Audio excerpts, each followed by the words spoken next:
I'm just saying I'm not finished yet. Search for it, swing for it, discover the me that lives in yes. Stand for it, stretch for it. It's my time, imagine my best. Run for it, reach for it, uncover the me that lives in yes. I know, yes I know, there'll be miracles wherever I go. It's not work, it's play. I can make magic today.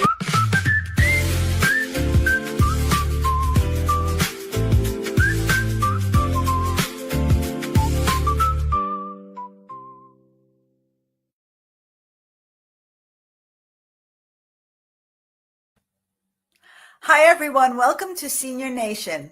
I'm your host, Phyllis Ayman, and you are listening to the Source TV Radio Network, WTSN, Washington, D.C. We are indeed a senior nation with 100 plus million adults over the age of 50, and we are here to bring you up-to-date information about successful aging, healthful longevity, and becoming what I call a well-ager, to dignity, respect, quality of care, and quality of life for our parents, our grandparents, and loved ones. We at Senior Nation will be your trusted voice for informed choices, meaningful conversations, and a vibrant life at every age. Though the Source TV Radio Network is known for its dedication to bringing the highest level of jazz content to the listening and viewing audience, the owners of the network are also dedicated to bringing this important content to this fast-growing demographic, and I'm always grateful to have the opportunity. And now for tonight's guests. I'm so thrilled to have Barry Berman, and Betsy Mullen. Barry Berman, the CEO of Chelsea Jewish Life Care for the past 48 years, has devoted his career to building the long-term care community in Chelsea and surrounding areas by developing innovative models of care. He began his tenure in Chelsea by expanding and rebuilding the Chelsea Jewish Nursing Home in 1983. In collaboration with his colleagues, Mr. Berman built the Cohen Florence Levine Estates, Massachusetts' first mixed-income assisted living, which opened in 1996. And the team then developed the Florence and Chavitz Home for Specialized Care in 2001, a more enhanced assisted living targeted for people living with dementia and other compromising conditions.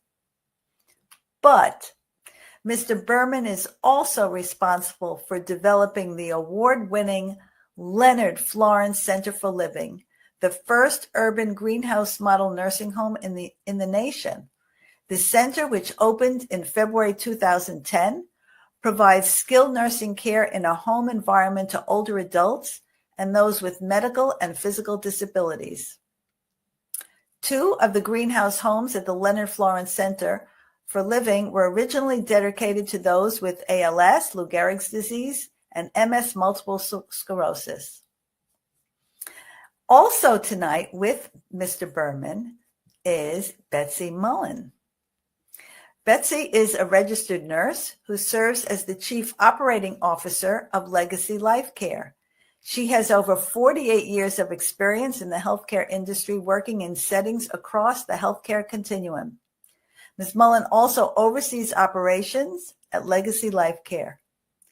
Betsy joined Chelsea Jewish Life Care, an affiliated organization of Legacy Life Care, 44 years ago, as the director of nursing when the organization was a single, standalone nursing home. She has also held the positions of executive director at most of the skilled nursing facilities and assisted living facilities, executive vice president of clinical operations, and chief clinical officer during her tenure at CJL. A proven leader in the culture change movement in Massachusetts, Betsy helped to develop, open, and operate the first urban model greenhouse facility in the United States, an innovative and radical departure for delivering long-term care, post-acute, and specialty care to elders and young disabled populations. She has been a member of the Peer Network Board for the Greenhouse Project, now the Center for Innovation, and she remains active in the culture change movement across the United States. Among her many awards, Betsy was awarded the inaugural McKnight's Pinnacle Setting and Standard Award in 2023 and the Center for Innovation's Changemaker Award in 2024. So I'm so thrilled to have Barry Berman and Betsy Mullen here with me this evening. Well, thank you, Phyllis. It's a pleasure for us to be here. I'm really thrilled. And just as a little background, I visited the London Florence Center for Living. It's a number of years ago. I think it was before COVID. Was it not, Barry? It was before COVID, yes. It was really quite an eye-opening experience. And then I went back and visited Chelsea Jewish on another visit. And I remember, and I've told this to many people, when I walked through, said, I could live here, which I wouldn't say about most of the traditional settings that I've been to, right? So can you tell a little bit of the story of how this all came about? Because I think it's a fascinating story. Sure. So I've been, as Phyllis said, with our organization going on my 49th year. It was my first job really out of graduate school, and I never left. When I first started, we had a 60-bed. Now, this is 48 years ago, and the building was already 25 years old. So you can just imagine what the building looked like. You had 5 people in a room. You had no dining rooms. There was no elevator. There was no cubicle curtains. It was just something out of a movie that you really couldn't believe.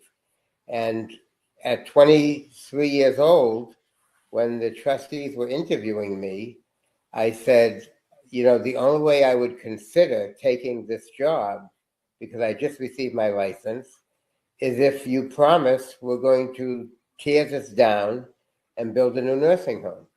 And they, looked at me and said, well, of course, but we have no money and we don't know how to build a nursing home. I said, well, I don't know how to build a nursing home either, but we're going to learn together.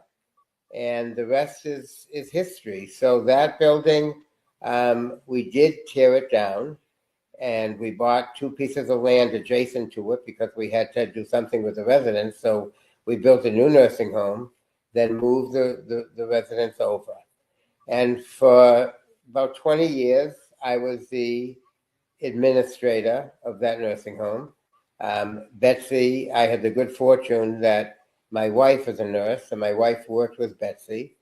And when we opened the new nursing home, my wife was friendly with Betsy still, and said, if you want a good director of nurses, if you want a good place, you better hire Betsy away from the hospital, which I did.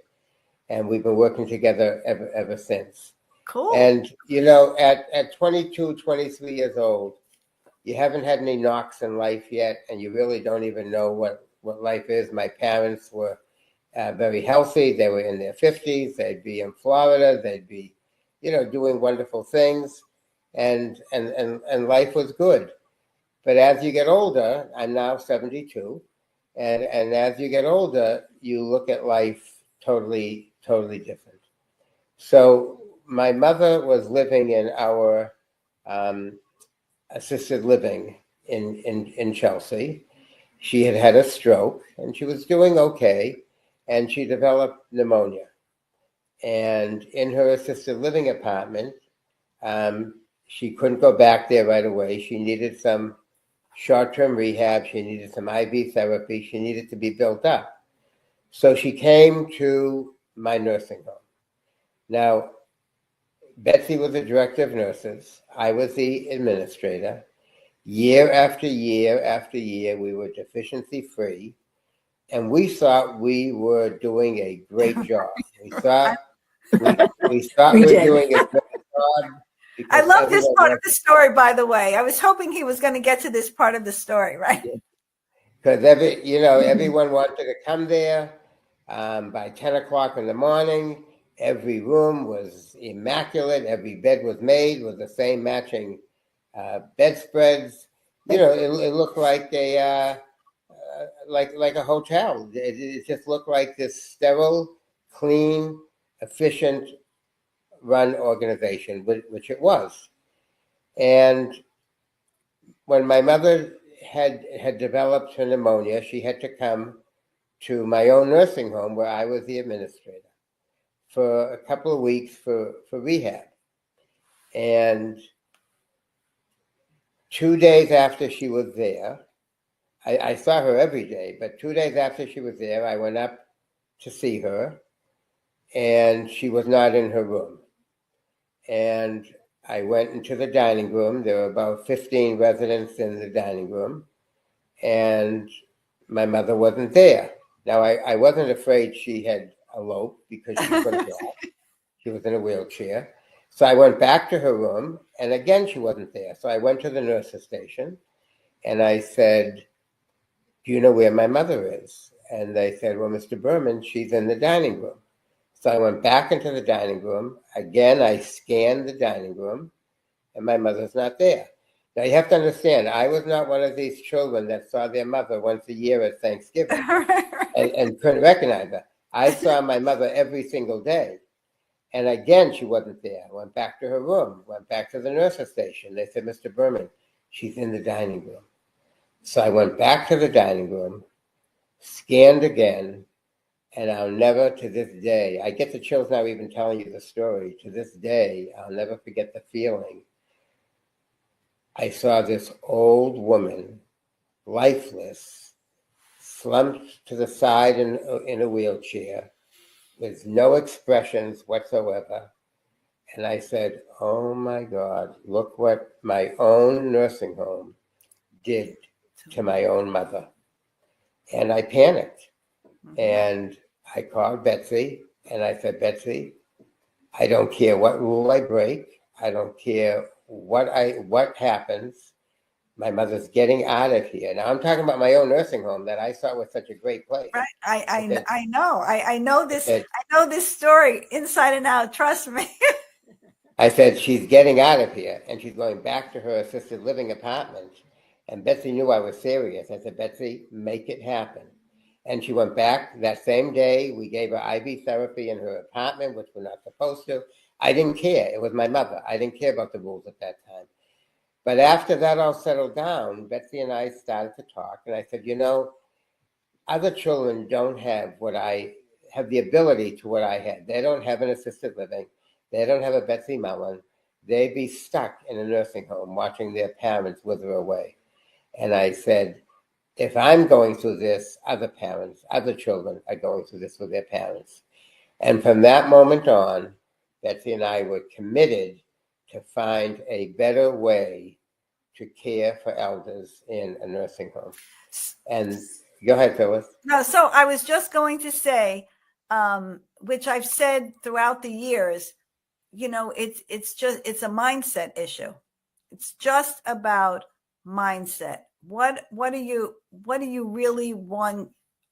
What do you really want to accomplish in having I don't want to call it, because they're not called facilities, they're called homes, right? Correct. But what are you really trying to accomplish? Are you trying to just accomplish it as a business to be profitable? Or, what I say to people is, unfortunately, you've gone into the taking care of people business. So there should be a modicum of taking care of people. That's part of the process.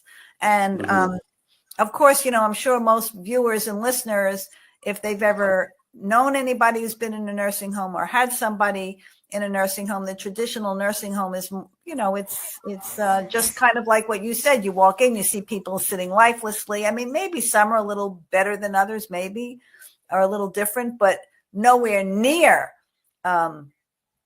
what Leonard Florence has become and the beacon that it is. And, can you talk about that a little bit, Betsy? How that philosophy, that way of thinking developed into Leonard Florence Center for Living? Absolutely. The greenhouse model, which the Leonard Florence Center homes are, is that radical departure from a traditional nursing home. And that's why you felt the way you did, Phyllis, when you walked in. Because when you walk into that building, there's nothing institutional in the lobby.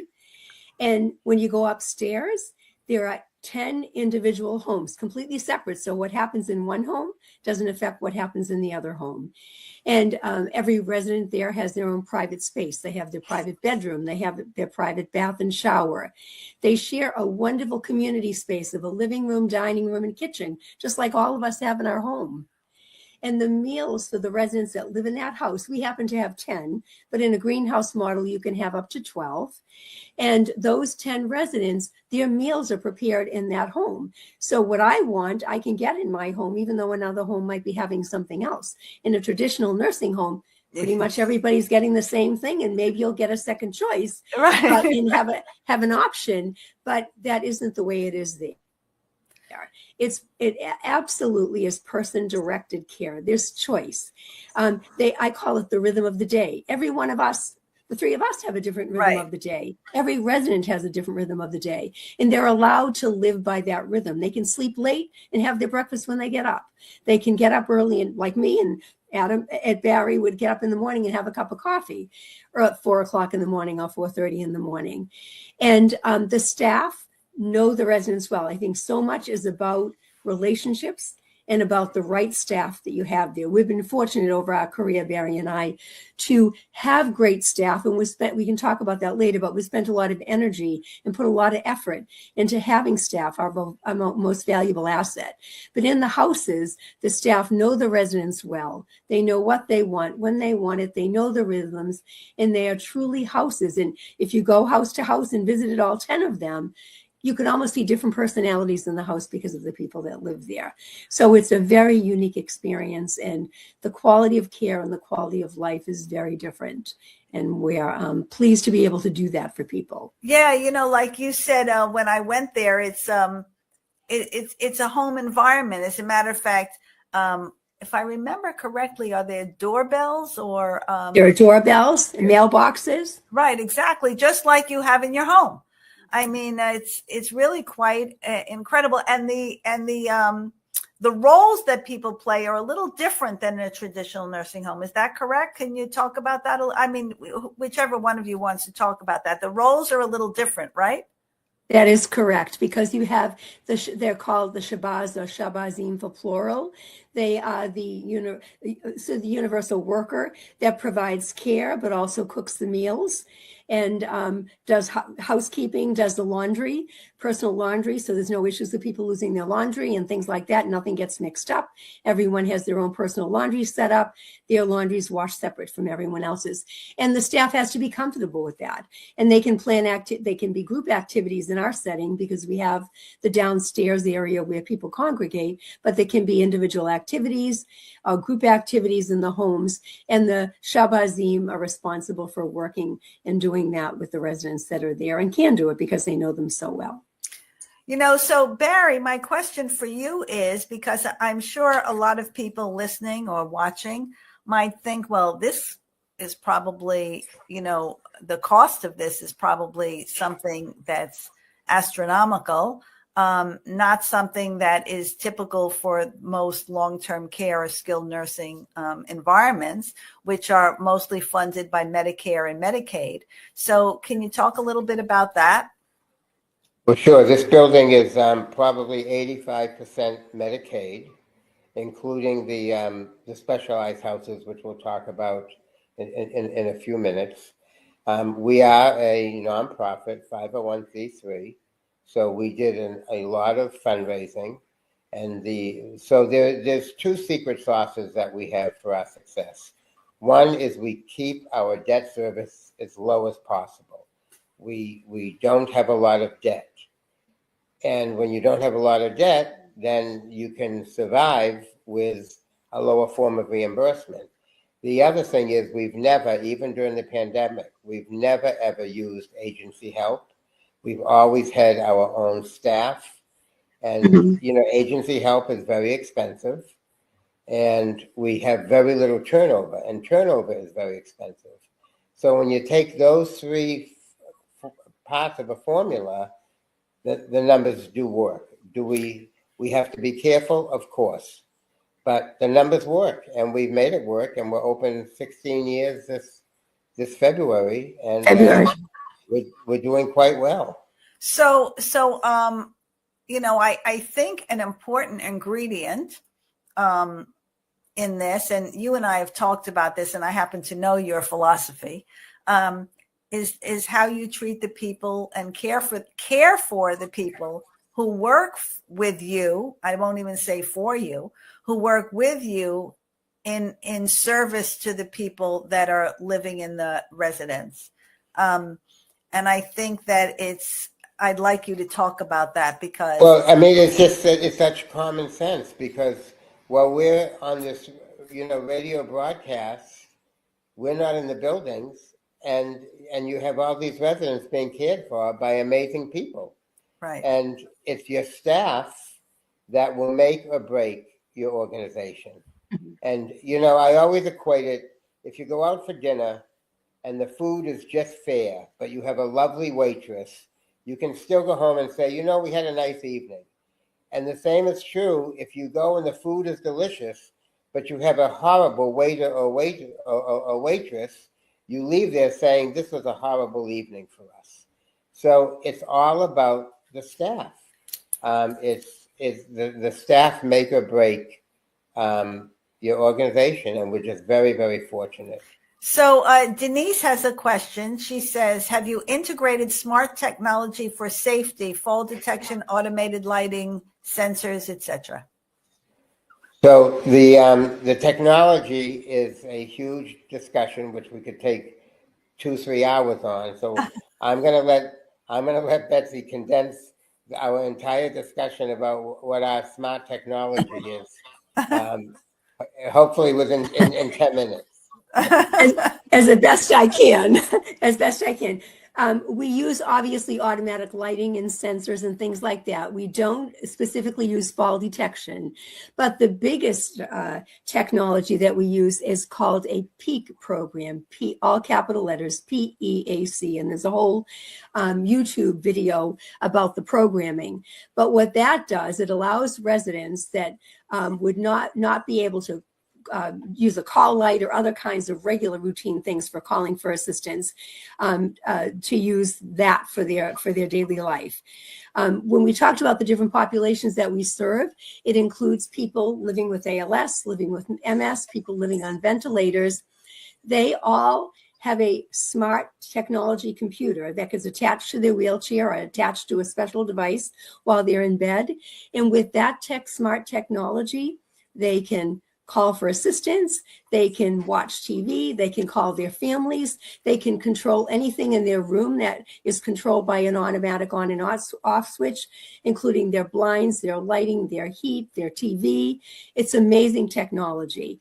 And what it's done is give people a tremendous amount of independence that would normally live a very dependent life and almost have to wait for people to come in the room to see what they needed versus being able to do things on their own and or even call easily. So I would ask people to look it up. If you have any questions, you can certainly be in touch with us.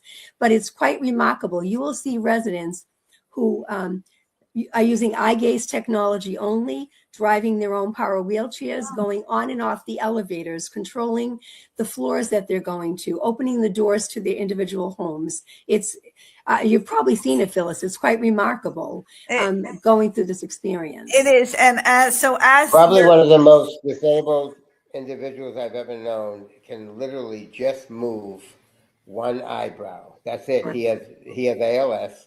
No other movement except one eyebrow. And with that eyebrow, he can turn on and off his lights, his television.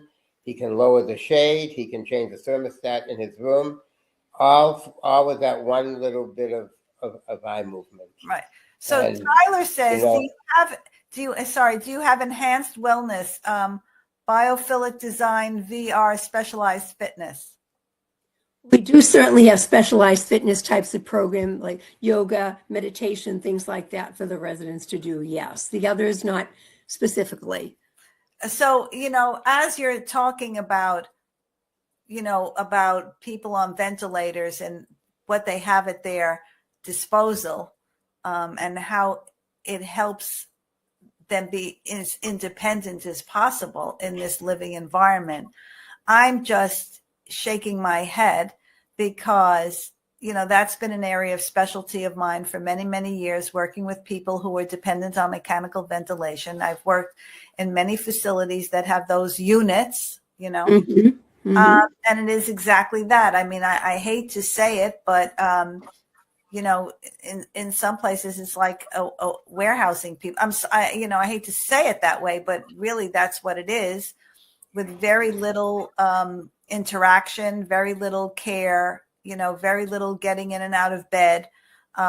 It's really, it's dreadful. Well, I think, when you use the words, which everyone uses, like the word, we don't like to use it, facility, and we don't Right. like to use the word unit because they just have connotations. These people, these folks living on ventilators, we were determined, our organization was determined to find the best solution. We can't reverse the disease. We can't cure ALS. We're not scientists. But what we can do is to be sure that these folks have the most dignified, meaningful lives possible.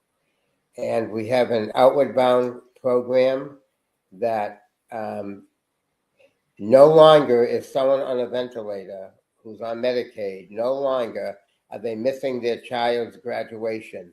They're no longer missing weddings. They're not missing their lives. We have 3 buses. We have 2 vans. We have people who are funding a program, and they live their life. And I'm not sugarcoating it. Having ALS or spinal cord injury on a ventilator is nothing to sugarcoat. But we are absolutely making the very, very best out of a very difficult situation many times. Yeah, so Kevin Dillard says, do your rooms have sensors and AI that track movement, sleep, and toileting patterns to predict issues like falls or wandering, alerting staff without intrusive cameras? We are looking at that right now, but we have not instituted any of that in the current setting. Okay, well, there you go. But these are, obviously there are people really interested in this and somewhat knowledge about it, which I think is really terrific, because I think Barry was initially concerned, would people be interested in this topic? I thought definitely, because as I mentioned before we started, I had a guest many, many months ago, Walt Williams, who had MS. He was diagnosed with it at 39. He was one of the original founders of the OJs and performed throughout his life with MS. And we had very insightful questions about MS. And, people, know people, or either themselves or have people in their families or know people. It's not like it's some distant, distant, far away kind of thing that people haven't heard about. So, Barry, can you talk a little bit about, how your programs for MS and ALS have developed through the years? Because when we talked, you told me, and I'm looking forward to coming up and seeing it in the next couple of weeks, because it sounds really fantastic. So with MS, I mean, most people know someone who has MS. Fortunately, a lot of people get the diagnosis of MS and nothing really happens to them. They live with that diagnosis, but their lives really are not impacted. And some haven't, and some lives are impacted more than others, but not everyone has the form of MS that we cater to. So the folks with MS that we cater to have extremely advanced forms of MS, and they really need skilled nursing. They are alert, they are sharp. They did not want to spend the rest of their life in a nursing home. And when we opened up our greenhouses, they filled immediately with 10 people with MS. And then we challenged ourselves, what other populations might benefit from life in a greenhouse? And I mean, this story just I mean, if there's ever been a story that says to tell you that something was just meant to be, and the stars were aligned, because none of us in our organization had any familiarity with ALS. We knew nothing about the disease. We didn't know anyone who had it. We knew they called it Lou Gehrig's disease. We knew it was a horrible disease, but that's all we knew. And it was a Thursday afternoon when our building was still under construction. And Betsy and I called the local ALS organization to learn, where do people with ALS live? What housing, what options do they have? And this was on a Thursday. And they said, oh, I can't believe you're calling on a Thursday. This coming Sunday is our family conference. Oh, wow. And Meant to be. like to come. So Betsy and I went to the conference. We're standing in the lobby having coffee before it started.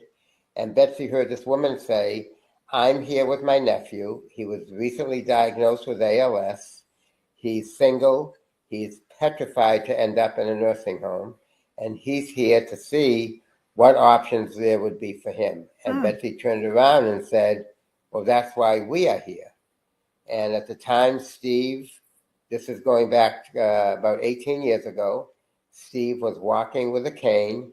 His voice was already fading. And he was still driving, although he probably shouldn't have been, but he was still driving. And as an architect, he moved into our assisted living, which is on the same campus, and he designed the house that he was going to live in. Oh, with wow. nine other, we call them pals, a person with ALS. And I'm happy to tell you that Steve is still with us. He's now on a ventilator. He's as sharp as the day we met him, and he lives a very active life. And Steve is still alive, and they told him that he would be dead within 2 to 5 years. And the reason he's still alive is a few reasons. Why? All of them. We have many folks with ALS that are living for 18 years or more with us, on ventilators, some of them. Because One is they're for living 20 with years. dignity. They're living with dignity. They're living with hope. They're living with nurse practitioners. They're living with respiratory therapists. And, you know, when you have all of these types of support services in a residential environment, they're willing to keep fighting. They're fighting to continue. Right. So Myron says, and we lost a comment from before. I hope Mel will bring it back. Could I comment on that? Well, I remember it, Phyllis. Can I comment on that? Oh, yeah. Well, let me read this one, and then, because I don't want to lose this one too, and then we'll do both. Myron says, are you administering therapies that can slow progression and repair neurologic damage? Though I know those options remain limited compared to MS. Okay, but you remember the other one, so can we, even though we didn't read it aloud? Well, we'll do this one first. Okay. We will, this one on the screen, I'll answer and say absolutely. We have a team of occupational therapists, physical therapists, speech therapists, and we have the respiratory therapist that Barry mentioned. Phenomenal things are accomplished with the therapy department in our building. In some of the instances where people have come in living on ventilators, we've been able to wean people off to use it only part of the day instead of for the 24 hours. Some people that have come in dependent on G tubes for their entire sustenance are now able to eat foods for pleasure or are off the G tubes completely and are eating regular food and different textures and things of the regular food. We have an amazing team. They do ongoing maintenance programs for therapy because I would agree. We do feel that can slow progression of the disease. And we, as we said, we've had people there for over 20 years, living there for over 16 years now. But for 20 years, they've had ALS, and they continue to have their exercise programs, range of motion, things like that. We've considered that a very important part of their quality of life. So yes, we are. They're also receiving IV therapies. Keep them in-house. Different clinical trials, any new drug. Now, not everyone wants to do it. Not every resident is interested. But for those that want to try any new drug, we administer them, intravenously or however that they are ordered. But we are very much on the forefront of doing as much research and just quality of life issues for these folks. So now this was the one before, so I'll read it. So Lucy says, do you have intergenerational programs that are becoming a meaningful part of today's senior care experience, such as reading circles with local students to shared art projects and tech lessons to create opportunities for connection, understanding, and mutual joy? Love that, Lucy. We absolutely do, Lucy. That's a great question.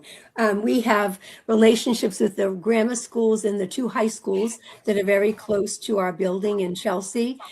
We have done art shows with the students. They visit on a routine basis. They do reading with the residents. We have had some of the people living with ALS actually tutoring some of the children. One was a chemist, one was a mathematician, and they actually were tutoring the students. And it's been amazing, and it continues to be amazing with the experiences for both sides. When you hear the children will share their experience with us after they've spent time with us, and the residents share how wonderful and how meaningful it is. Many of the students will say, my adoptive grandparent is here, and I'm here to see them today. And it truly is wonderful to see. And one of our properties in the building has a kindergarten and a nursery school right in the building. And our activity director and their program and the students program director constantly are having programs, intergenerational programs with the students. And that is built right into the program because it's right in the building. Right. It's so important, without going into it. Many years ago, I was asked to do a needs assessment of 4 buildings that were part of this one ownership, a little ways upstate New York, not too far up. But anyway, one of them was had been a school. And when you walked in, I said, oh, my God, why would anybody want to live here, let alone work here? And it was gray and dank and horrible. So I came up with an idea for them that involved actually the art department of a local high school and middle school, because this particular now I hesitate using the word facility, right? But this particular facility, because it was a facility, right, was in an area where it was known for their falls and this and that. And so I came up with this idea: why don't they bring in art students and then have them meet with the residents and talk about what kind of murals they'd like to have on the wall, and then go back and they could create them, then come back and they could do it, and then have local, a Home Depot or a hardware store, donate the paint, and then it becomes an educational and a social experience. And then at the end, they could probably, open as an open house and bring in television or, newspapers. And they didn't want to do any of it. And I was just really serious. It would cost you nothing, but look how much you gain for everybody, for the students, for the residents, it would create such a wonderful atmosphere. And they didn't get it. The last time I had an occasion to go there about a year or so later, and they just bought all this kind of like wallpaper that was very sanitized, and that was it. So Abdul says, it sounds like you are taking a holistic approach, including medications for muscle spasms and fatigue, as well as physical and nutritional therapy for MS patients. Yes, we are. Absolutely.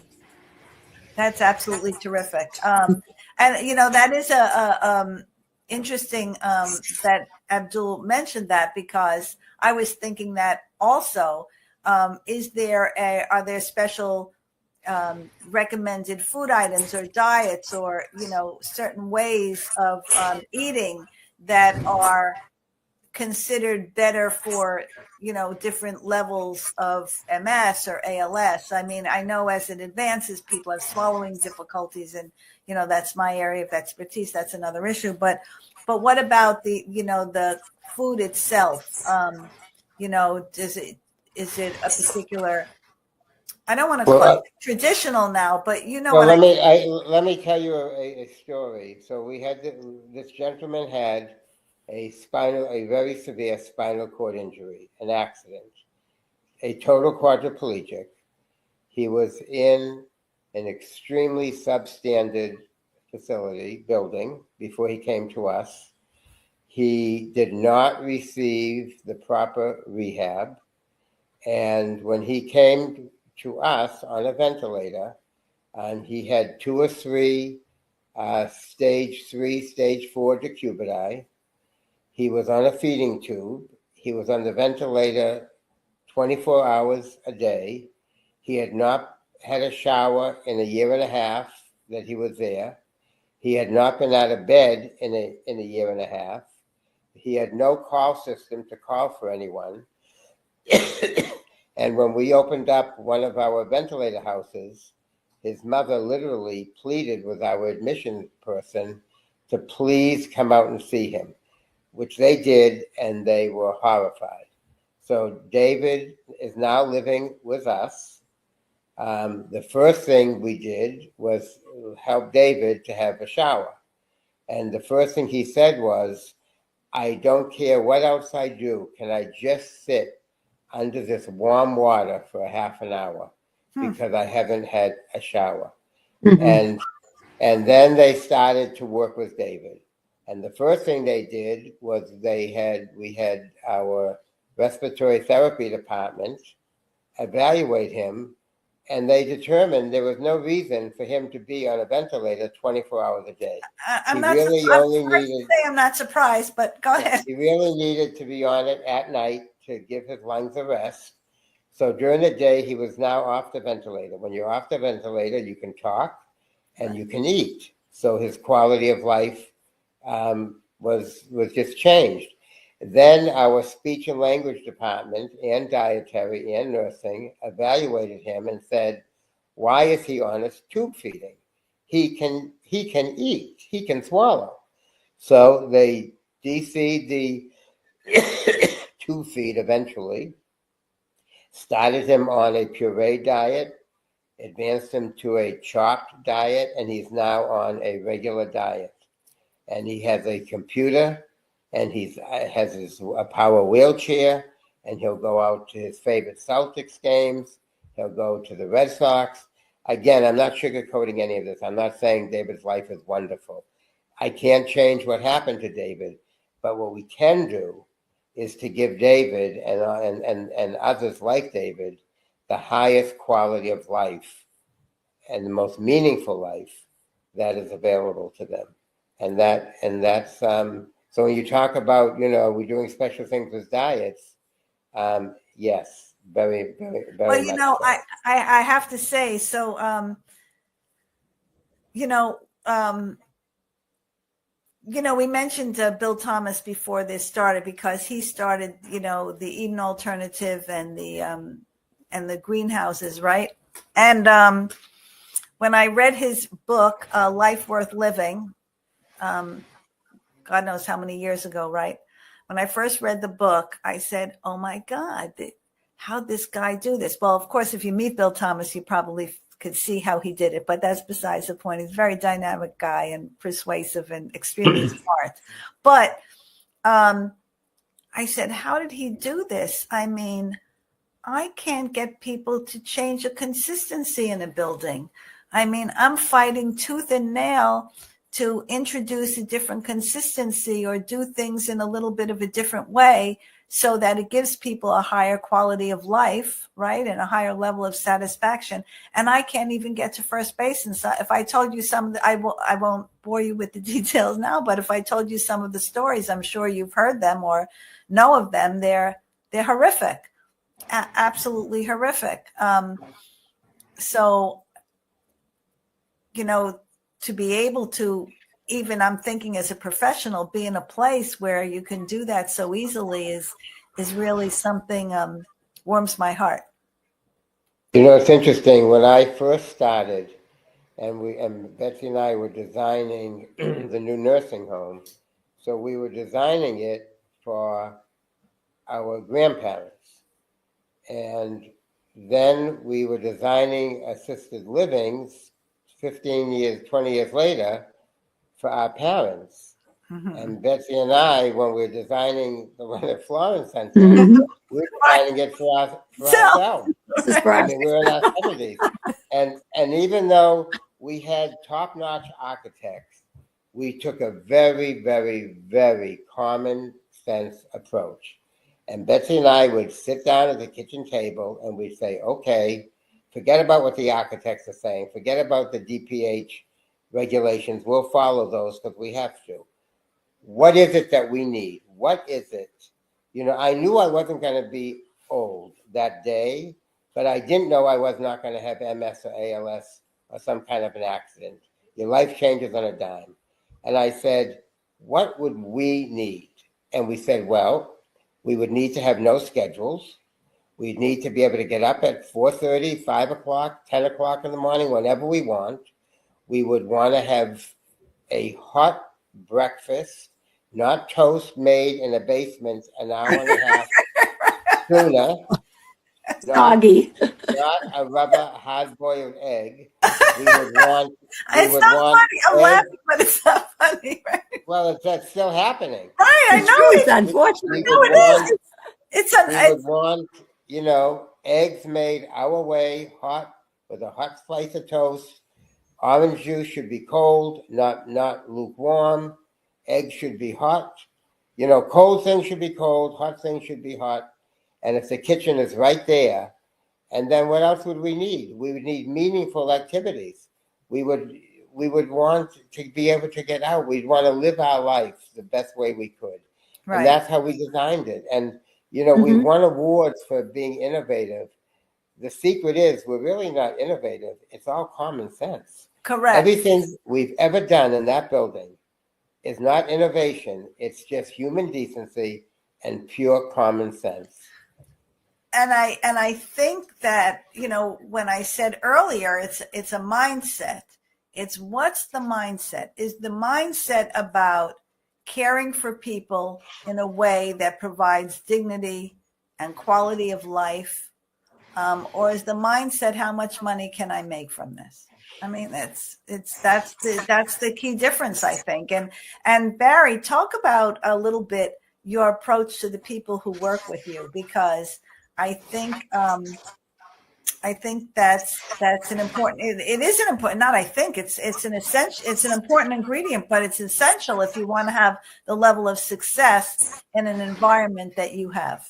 So one program that we have, and it's designed for the rank and file. It's not designed for the administrative people, obviously, but we have a company store, and the company store is open, and every one of our properties has one, and it's open every Friday from 7 in the morning till 6 in the evening, and everything in the store is free of charge, and you can get groceries, you can get meats, you can get chicken, you can get dairy, you can get canned goods, you can get fresh produce. All of it is free of charge, and we've actually analyzed it.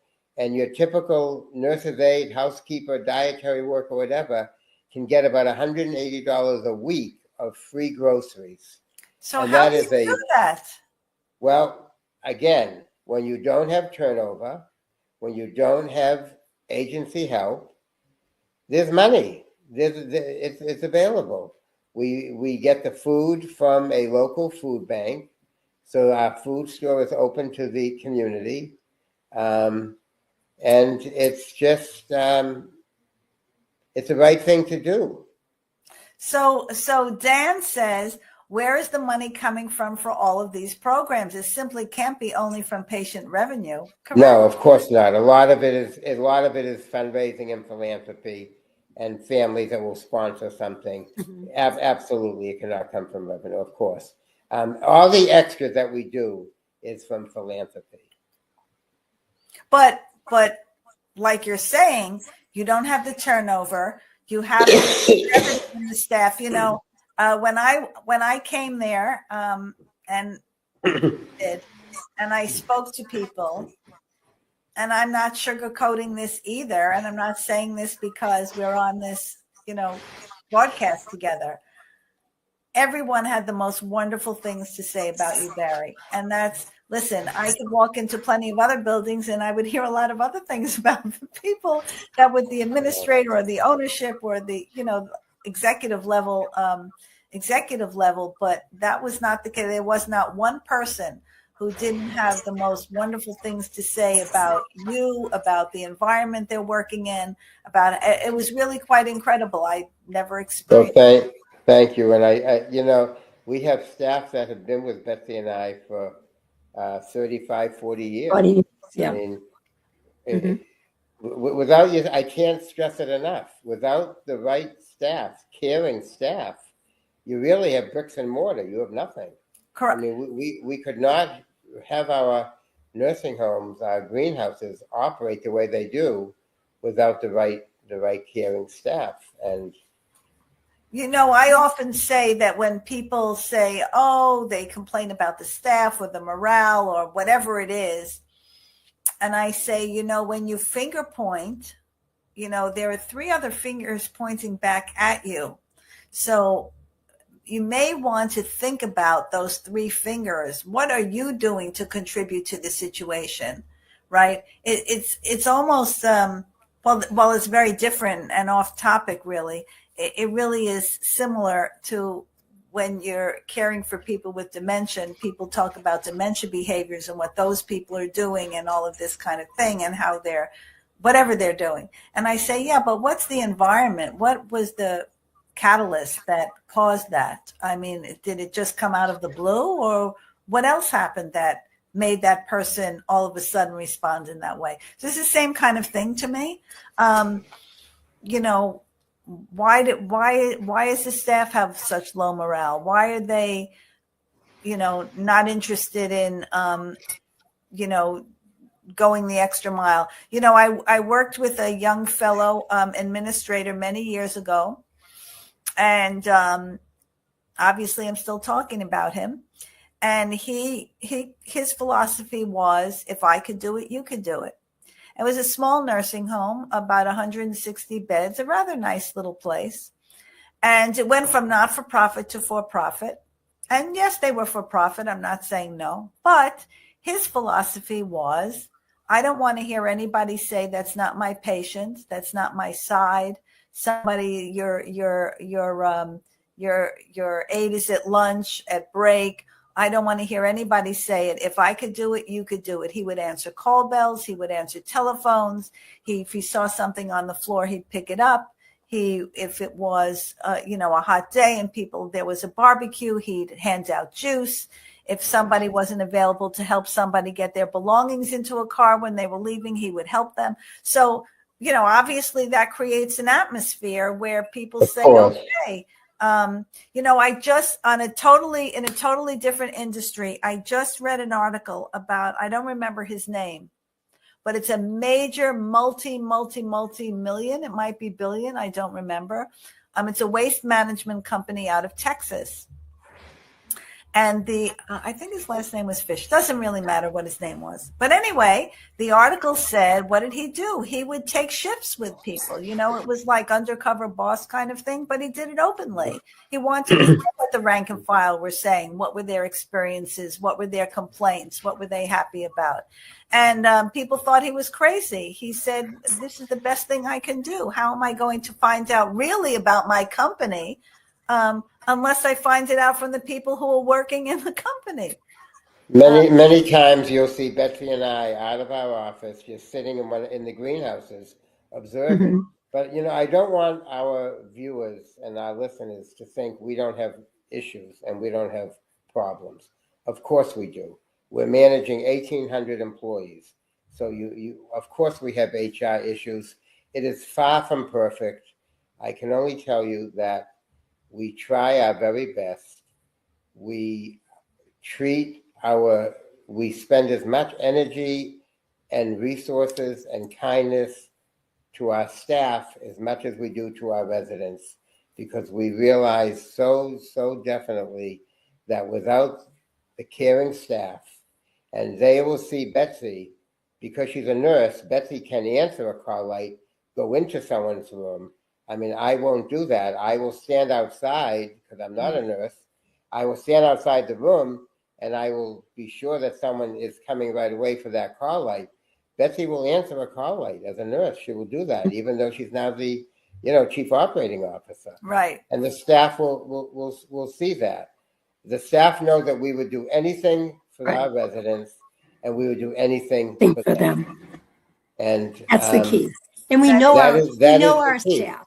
And we that know is the our key. staff. Even though we know have their issues, names. we have problems too. Like anyone, you're managing, multiple cultures. You're managing 1,800 employees. They come to work with, their own set of problems and their own issues. And we tell HR, please look at everything as gray. Please don't look at everything in black and white, because the staff's lives are not black and white. Right. Not, there's always extenuating circumstances. We have to follow every federal rule. We have to, we're under scrutiny. I mean, we have to follow Medicare, Medicaid, Attorney General's rules. I mean, everyone knows in our industry how many rules and different agencies Right. you have to follow and be in compliance with. And but at the end of the day, I don't like these some of these expressions and slogans, but I really do feel I never worked a day in my life, because I love being there. I love doing what I'm doing. I have no plans to retire. I hope I can work there for another 20 years, which is unlikely since I'm 72. Maybe 20 years I'll be there, but maybe not as an employee. But I just love being there. Well, it sounds like it's, listen, I loved being there when I only visited. So listen, I might come up there and say, can I get a room? So Della's saying, how is your staff retention? This is a critical part of elder care treatment and long-term care for the infirm, which is basically what you're saying. I mean, I don't want to answer for you, but Betsy can take that one, because Betsy's very involved with that. Our retention is wonderful. That's what makes the difference. It's all about relationships and consistency of staff. And the relationships are reciprocal, because it's important to know the residents, but the residents like to know staff as well. There's that reciprocity, which makes it so special in the relationships. And we work very hard at staff retention. As Barry said, we walk through the building. We know the staff. They know us. We're not in an office hidden. And I think that's the key ingredient to make this happen. We care about them. We nurture the staff. And in turn, they want to stay there and work there, and they're going to take good care of the residents. And that's the key, as far as I'm concerned. Yeah, no. Phyllis, do people know how to reach us afterwards by email if they have any questions? Yes, I was just going to say, can you please, provide the information so how people can look up the home or reach you to if they have questions. Whoever wants to put that information. Betsy, go ahead. You can. I'm trying to see where I can put it. Hold on. Oh, here it is. I'll put our email addresses. How's that? Both of ours? Well, I don't know, but that's you'll have to say it, because that chat is really internal. But so okay. I can certainly give it. So Barry would be B Berman at chelseajewish.org. And I would be B Mullen at chelseajewish.org. Okay, and Mullen is Mullen, right? And Berman is Berman, and Chelsea is Chelseaa. Is that correct? Correct. So Chelsea Jewish. B Berman at chelseajewish.org and B Mullen at chelseajewish.org. If anyone has any follow-up questions, I'd be happy to. They should be in touch. Absolutely. Absolutely. So thank you so much, both of you. I mean, you do such important work and for enlightening my viewers and listeners about what's really possible with the right mindset. I think that's really what it's all about. It's the mindset. And I think there's an unfortunate, pervasive way of thinking that it is what it is. I've seen that myself in working in skilled nursing and long-term care environments. Many people just shrug their shoulders and say, well, what are we supposed to do? And I always talk about greenhouse homes and the Leonard Florence Center for Living as examples of what's really possible. And, the saddest part to me really is that most people that I've come in contact with working in the industry don't know much about it. So I'm so glad we have the opportunity to talk about it here. Well, thank you for having us. We really appreciate it. Thank you very, very much. Yes. Thank you. So now I'll turn my attention to next week's guest, Dr. Paul Nash. Dr. Nash is a professor in the Leonard Davids School of Gerontology at the University of Southern California, and also serves on the Los Angeles County Commission on HIV and is author of the book, Critical Questions for Aging Societies. Dr. Nash's research is focused on the intersectional discrimination and stigma, as well as health inequity, predominantly for older minority and at-risk communities living with HIV. He's also a commissioner and co-chair of the Aging Caucus for the Los Angeles County Commission on HIV, as well as being actively involved with many local advocacy and patient-centered organizations. Dr. Nash is not only committed to furthering this research agenda, but also to widening accessibility to research, leading to evidence-based practice and policy formation, as well as new academic and professional gerontological programs to translate research into accessible education. So remember to tune in and come prepared with questions and comments on January 21st at 7 p.m. Eastern Time on the Source TV radio network. So until then, take care, stay well, and stay tuned.